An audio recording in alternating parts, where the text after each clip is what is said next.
Well, this is HWRC Racing Channel. We're doing part two of our Ford Fiesta Rally Part two. build. Speed build. Speed build. Oh, we're trying.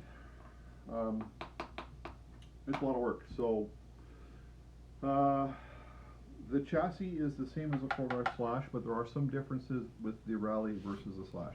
The control arms are different, they're shorter, the car's narrower. Um, but anyway, first thing we did was step one, we did all the alignment, all that kind of stuff. Suspension, shocks. I wanted to change this dog bone. It's not plastic. I'm not sure what it is. It's pretty durable. I don't think it would break, but I think it might melt. So we got an aluminum one to put that in. Unfortunately, this is the front hub, okay, drive hub, and that won't work with the tube. You have to get the metal one, which is part number 6888X. And then to put it on the front differential pinion is, without taking everything apart, is kind of difficult. So what we did was a little bit of finessing here on the opening, and very gently we managed to get it to go in and line up and get the grub screw in. So that's done. Also, we've decided to go with an X1 motor mount, which we have on the other Slash also. All we did was stood it up vertically. It seems to work really well. It's a bit of work. It's quite a bit of work. You gotta drill and tap the mount and the mount on the car. And you have to make sure it's straight, you make sure it's low enough. There's some grinding to do at the back corner of the car for the center plastic piece they have here to make it go down all the way you can.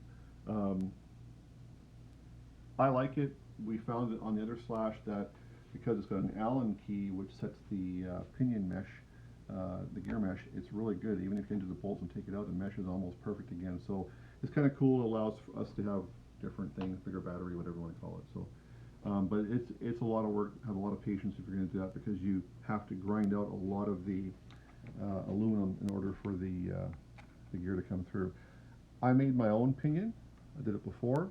This is a 34 tooth spur gear. I removed the slipper clutch and installed that, and that's where we're going to start at, is 34 for a spur gear. Yeah, you just need a lot of patience, because it's a lot of, you make a cut or a grind, put it, muck it back up. Oh, do more, take off more as you go. Don't take off too much, make a mess of it. So, trying to think what else. The part numbers for the motor mount, X1 motor mount are right there. I'm going to show them that. That's the part number for the motor mount. That's the other part number for the motor mount. Kind of hard to find. I like them. They're pretty good. There's other motor mounts. There's ones that you can just bolt on. They're already made to go on and all that kind of stuff. That's fine. The next thing that we have to do is, we discovered that even a 500,000 or a million differential fluid for us with big motors doesn't work right. Either the car half trigger goes left or it goes right. So we put spools in our differentials. This is the hot racing spool number for the 4-drive Slash. So that's going to be next. So we made our own spool for the drivetrain. Now we're going to go into differentials and lock them too. Because for speed running, I find that, if everything's just powered the same, not left or right, it's the same. Car seems to work better. This is the motor we're going to run. This is my friend Sean's motor out of his infraction that he crashed.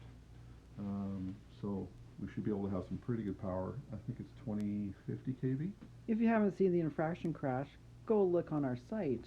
Yeah, unfortunately, that was a pretty good crash. I feel bad for Sean. That was a good one though. But so we're trying to use this motor. I think this motor definitely will handle 6S, maybe 8S. We'll see. But I have this already, so that's why I'm trying to use it. We haven't decided on an ESC yet. It could be an 8S, or it could be even an XL2. We haven't decided yet. So it's a lot of putting together, taking apart, putting it together, adjusting, cutting, grinding. It's a lot of time. And swearing. And yeah, sometimes swearing. Yeah. Yeah, it's frustrating, you know, because you love these things and you have a plan and sometimes it doesn't quite work out and then you know, It's like a real car. yeah, there's a lot of love in them, but, oh, also we moved the, Oh, yeah, receiver the- box yeah. factory is over here. We put it up here, it's out of the way, and also maybe give us a little bit more weight in the front end, Mhm. you know, so, but, yeah, like I said, you need a lot of patience and, you know, you can't rush these things because sometimes you reinvent the wheel 3 times before it works, right? But, so it's definitely, you know, I don't think people understand how much work is involved in a really good, quick little speed run cars. There's a lot of hours involved, Mhm. right? But, anyway, I think that's it for Part for number 2. 2, and then we'll get into the differentials, next time and so forth, and then we're heading towards electronics and then even some more body work. Little things we do so the car doesn't, parachute. Mhm. Nice. Or we just Alright. buy a little parachute. Yeah. Yeah, but it should be pretty quick little car. So. Speedy Gonzales. Yeah, so have patience because you're gonna need it. That's Lot of work. awesome. So this was part 2, and you're watching H&W RC Racing Channel. Yeah. Any questions, comment, whatever, you know. Like, subscribe say if what you we know. want. And thanks RC Pit Stop. Yeah, yeah. Without them, I wouldn't have all my parts and all my help. Oh, for sure. Yeah. Thanks, Captain. All the guys really do appreciate it. Yeah. Yeah. Thank you. Cool. Ciao.